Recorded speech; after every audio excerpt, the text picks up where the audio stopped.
সকলকে আমার চ্যানেল চিত্রলিপিতে স্বাগত।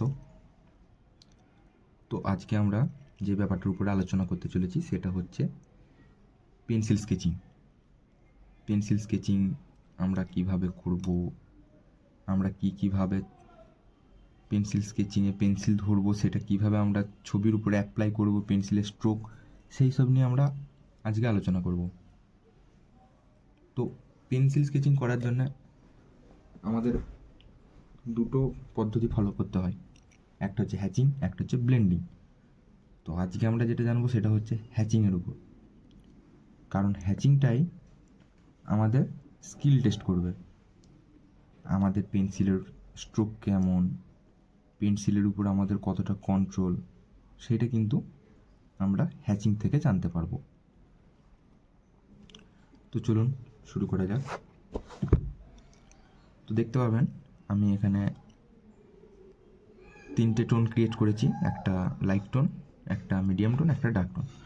তো লাইট টোন ক্রিয়েট করার জন্য কী করতে হবে, আমাদেরকে জাস্ট এইভাবে পেন্সিলে স্ট্রোক দিতে হবে। আর পেন্সিলের স্ট্রোক দেওয়ার সময় অবশ্যই খেয়াল রাখতে হবে পেন্সিলের মুখটা যেন সরু হয়। যদি কারো কাছে মেকানিক্যাল পেন্সিল নাও থাকে, যদি নর্মাল এরকম পেন্সিলেও সে করতে যায়, খেয়াল রাখতে হবে এই টিপ যেন খুব সরু হয়। এটা সরু হওয়া কিন্তু খুব দরকার, কারণ দেখুন এইখানে এই পেন্সিলের মুখটা কি মোটা, এবার দেখুন স্ট্রোকও পড়বে মোটা। তো ফলে যেখানে আমাদের খুব হালকা টোন দরকার, সেইখানে আমরা সেই মনের মতো টোনটা ক্রিয়েট করতে পারবো না। যাই হোক, পেন্সিলের মুখ সরু হয়ে গেল লাইট টোন। মিডিয়াম টোন যখন আসবে তখন এই যে আমরা স্ট্রোকগুলো দিয়েছি এর উপরে আর একটা করে ধরুন, এটা হয়ে গেল মিডিয়াম টোন। এবার যখন ডার্ক টোন আসবে, যখন ডার্ক টোনের খেলা হবে, তখন ঠিক সেমভাবেই আমরা পেন্সিলটাকে বিভিন্ন অ্যাঙ্গেলে এইভাবে স্ট্রোক দিতে থাকবো। কখনো এইভাবে দেব, কখনো উপর নিচে দেব, কখনো এদিক ওদিক দেব, এইভাবে দেব। মাথায় রাখতে হবে আমরা যখন হ্যাচিংয়ে কাজ করব এইভাবে, আমাদের কিন্তু পেন্সিল ঘষা চলবে না, এইভাবে পেন্সিল ঘষা চলবে না, এটা চলে যাচ্ছে ব্লেন্ডিংয়ে। আমাদেরকে যেখানে লাইট টোন ক্রিয়েট করতে হবে সেখানে স্ট্রোক দিয়ে দিয়ে করতে হবে। এবার যদি আপনার মনে হয় যে আপনি এখানটা লাইট টোন দিয়েছেন কিন্তু আপনার একটু বেশি মনে হচ্ছে ডিপ হয়েছে, সেক্ষেত্রে আপনি কী করবেন, সেক্ষেত্রে একটা নিডেবল ইরেজার সাহায্য আপনারা নিতেই পারেন। আপনার যদি মনে হয় যে না এইখানটা আমার টোনটা একটু বেশি ডার্ক হয়ে গেছে, বা এই জায়গাটা লাইট টোনের পোর্শনটা আমার একটু বেশি ডার্ক হয়ে গেছে, নিডেবল ইরেজার দিয়ে হালকা করে আপনারা রং তুলে নিলেন, সেন্টটা হালকা হয়ে যাবে। তো এটা তো গেল কীভাবে আমরা লাইট টোন ক্রিয়েট করবো, মিডিয়াম টোন ক্রিয়েট করবো, ডার্ক টোন ক্রিয়েট করবো। এরপর আমাদেরকে যেটা বুঝতে হবে সেটা হচ্ছে লাইটস পারস্পেক্টিভ। লাইট কোন দিক থেকে আসছে, ছবির কোন পার্টটা ডার্ক হবে, কোন পার্টটা লাইট হবে, কোন পার্টটা মিডিয়াম হবে, এটা আমাদের কাছকে বুঝতে হবে। এর পরের পার্ট আমরা সেটাই বুঝবো। তো দেখেন আমি এখানে একটা সার্কেল করেছি, সার্কেলটাকে আমি তিনটে ভাগে ভাগ করেছি, দেখেছেন তিনটে ভাগে ভাগ করেছি। তো লাইট আসছে আমার, আমি ধরে নিচ্ছি আমার লাইটটা আসছে এদিক থেকে, আমার এদিক থেকে লাইট আসছে। স্বাভাবিকভাবেই যে দিকটা থেকে লাইট আসে সেই দিকটা তা আমাদেরকে লাইট টোন ক্রিয়েট করতে হবে। ঠিক তার পিছনের পার্টটাই হয়ে যাবে কি মিডিয়াম টোন, আর সব থেকে শেষ যে দিকটায় লাইট একদমই যাচ্ছে না সেটা হয়ে যাবে কি ডার্ক টোন। সেমভাবে আমি এখানেও করেছি, আমি কিন্তু পুরোটাই করেছি পেন্সিলের স্ট্রোকের উপরে, আমি কিন্তু কোথাও ব্লেন্ডিং করিনি, পুরোটাই করেছি পেন্সিলের স্ট্রোকের উপর। ঠিক এইখানেও দেখুন আলো উপর দিক থেকে আসছে, স্বাভাবিকভাবে উপরটা লাইট টোন, তারপরে মিডিয়াম টোন, তারপরে ডার্ক টোন। যাই হোক, এবারে কিছু একটা আঁকা যাক। কী আঁকা যেতে পারে, চলুন একটা গ্লাস আঁকি।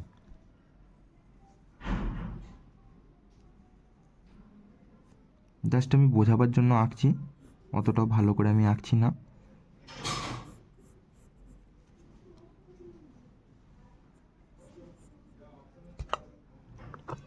ঠিক আছে। এবার ধরুন আমার লাইট আসছে এদিক থেকে, লাইট আসছে আমার এদিক থেকে। তো খুব স্বাভাবিকভাবেই যেহেতু লাইট এদিক থেকে আসছে,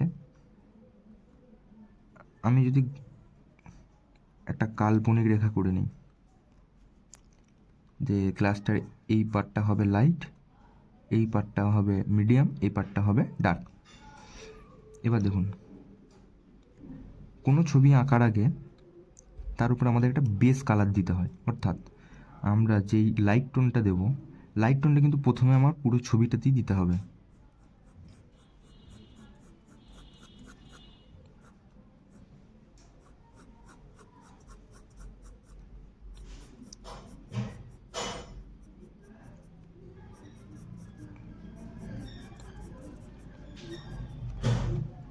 পুরো ছবিটায় আমি একটা টোন ক্রিয়েট করে দিলাম। এবারে আমার লাইটের পার্সপেক্টিভ অনুযায়ী কোথায় আমাকে মিডিয়াম টোন, কোথায় ডার্ক টোন, কোথায় কী দিতে হবে সেগুলো বুঝতে হবে।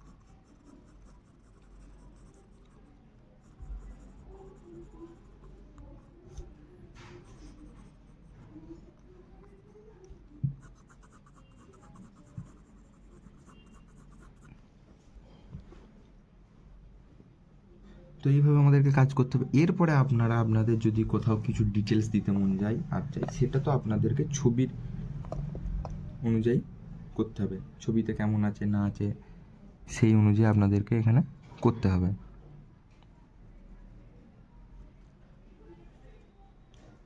আমি একটা ভালো ছবি আঁকি, আপনারা চাইলে একটা ডিটেল একটা ছবির ভিডিও আমি করতে পারি।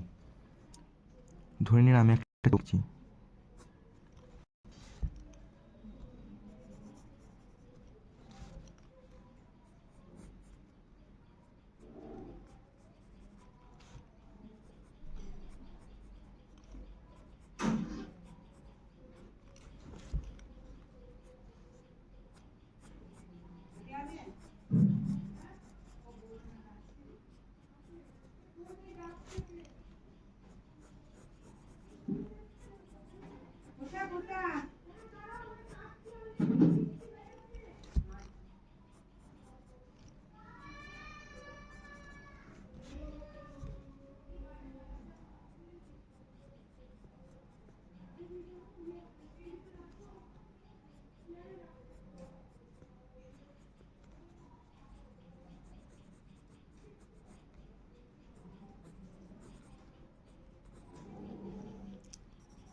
তো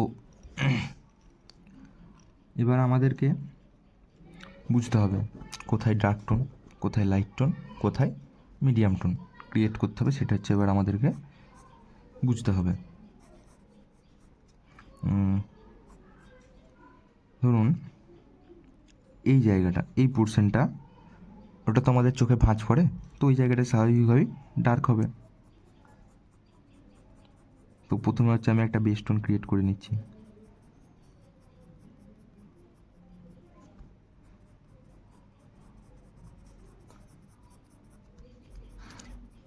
কোথায় ডার্ক কোথায় লাইট ক্রিয়েট করতে হবে, এটা হচ্ছে আপনাকে আগে লাইটের পার্সপেক্টিভ আর অবশ্যই রেফারেন্স, যে আপনি যেই রেফারেন্স পিকচারটা থেকে আপনি আঁকবেন তার উপর ডিপেন্ড করছে।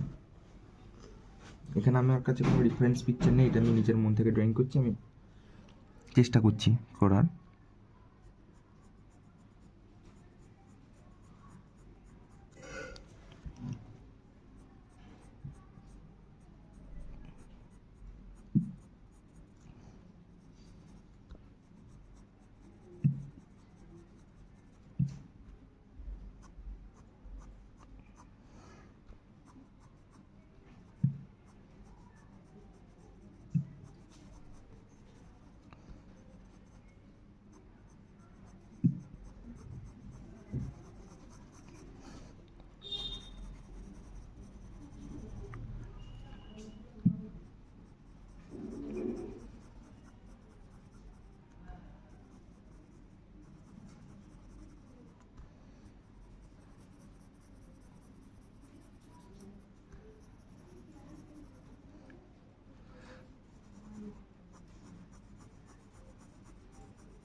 যাই হোক, আমি একটা চেষ্টা করেছি করার। তো এবার এটা তো হয়ে গেল। এবার আপনাদের যদি মনে হয় যে কোথাও একটু বেশি ডার্ক হবে, কোথাও একটু বেশি লাইট হবে, সেটা কিন্তু আপনাকে রং তুলতে হবে। একটা নিডেবল ইরেজারের সাহায্যে। তো সেটাই এবার আমি করব।